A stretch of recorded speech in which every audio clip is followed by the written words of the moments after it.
And Mr. Jackson, you were previously in court, entered a plea of guilty to the second-degree felony offense of engaging in organized criminal activity. I've received the pre-sentence report as well as incident reports from the Jefferson County Jail. Has everyone had an opportunity to review all of that? Yes, Your Honor. Are there any additions or corrections? No, Your Honor. Judge, I'm sure the court would like Mr. Jackson to take a little bit more responsibility than he did in his version. 16 pages of jail incident reports. That's not just a bad week, that's a pattern. And in sentencing, patterns matter. Judges don't just evaluate the original crime, they look closely at how a defendant behaves while awaiting sentencing. Every disciplinary report chips away at the argument that they're ready for a second chance. We also assume that his next comments are going to be the talking to that everybody else in the jail is going to do.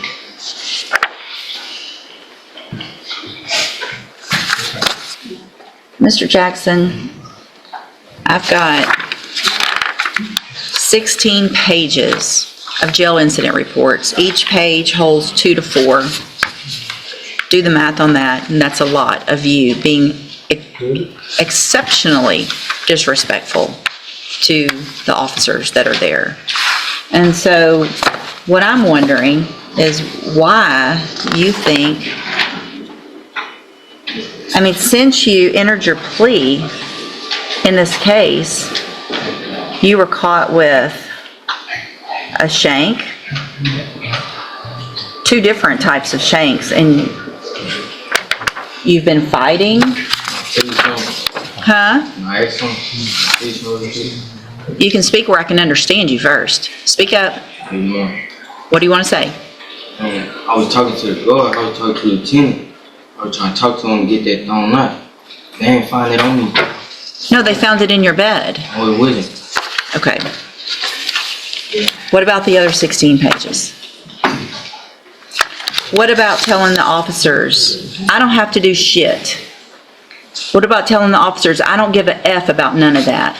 What about that? Is that you? Over and over and over? If you don't give a shit, then why should we? Do you understand what I'm saying? No. You want to spend your life in prison? No. Because that's what you're asking for. It's no behavior for me to go, oh, let's just put him on probation. It'll be great. He's going to follow the rules. You can't even follow the rules when you're locked up. What makes me think you're going to follow them when you're out?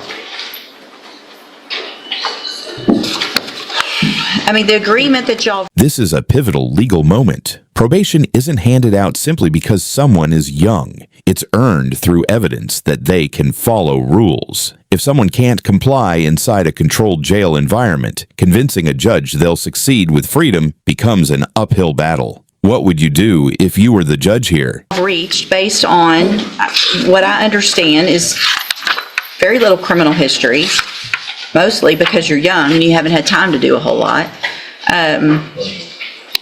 What is the status of the Hardin County cases? Do we know? Yes, Your Honor. They're waiting for us to resolve these cases, and then they'll be next in line. Okay. When we come to court, after we leave, I always inform them what we're doing, so they're aware. Okay. Judge, that kind of goes to the notion of, obviously, we were going to request if the court is in agreement with the following plea, ISF, that he cannot do with those pending. So our understanding and our agreement was for ISF with the understanding that he would dispose of those cases very timely so that he can then go to ISF if that's what this court orders. Yes, Your Honor. Okay. So here's what I'm going to do, Mr. Jackson, and the rest is going to be up to you, okay? I'm going to follow the agreement that you made with the district attorney. I'm going to find sufficient evidence to find you guilty. However, I'm not going to do that. I'm going to defer all proceedings for a period of 7 years. You will be ordered to pay a $500 fine. You will be ordered to enter and successfully complete the cognitive track of the ISF program. That is a whole program, especially for you young people, to hopefully help you to make better decisions.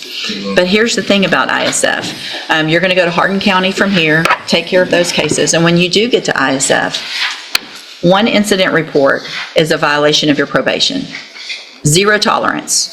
So you're going to have to prove to me while you're waiting in jail. In addition, while you're waiting in jail to go to Hardin County, if I find out you misbehave in Hardin County, Any of those things are going to be violations of your probation. Do you understand? A condition of your probation is going to be that you follow the rules in our jail, in Hardin County Jail, and in ISF, whatever those rules are. It's not going to be cussing at and calling names to the correctional officers who are just there doing their job. It's not going to be fighting. It's not going to be hiding things in your whatever. You understand? Because you may never see the light of day. You're going to be right back in here on a motion to revoke your probation. And because this is a second-degree felony, if you are back in here, the range of punishment, if I find that you violated your probation, is minimum 2 up to 20 years in prison. You understand that? Okay. Believe it or not, the judge is still extending an incredible opportunity. Instead of imposing a prison sentence immediately, he's offering deferred adjudication with strict ISF conditions. That's a lifeline, but it's also a zero margin for error deal. One serious violation, and this entire opportunity could disappear overnight. If you take advantage of this opportunity and change the way you're acting, and are you successful on this probation, this is your chance of a lifetime today, because you do not have a conviction on your record. You're not a convicted felon. And at the end of the probation period, if you're successful, the case gets dismissed. You'll never be a convicted felon. The other side, again, though, one hiccup. You're on zero tolerance from the beginning on this. You're back in here with the motion to revoke and going to prison. Do you understand? A condition of your probation also, if it's not in here, is going to be that you are not allowed to be in the possession of or around any firearm. So if there are firearms in your house where you're living that aren't yours, they have to be locked up, or you are not allowed to have them.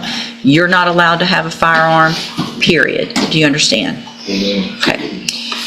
And Your Honor, just for the record, we do believe that he'll be able to make this probation and won't be back here. His family is here. They've always been here, so they're Good. ready to support him with whatever he needs to make sure that he makes it over the hump. I hope so. I'm glad that they're here. And here's the thing. You probably don't like their rules either. Guessing from how you're acting, I don't think you like anybody telling you what to do. But at this point in your life, until you get off this probation, there's going to be a bunch of people telling you what to do. And you're just going to have to take that because you're the one who engaged in this behavior, right? So grow up, take responsibility, and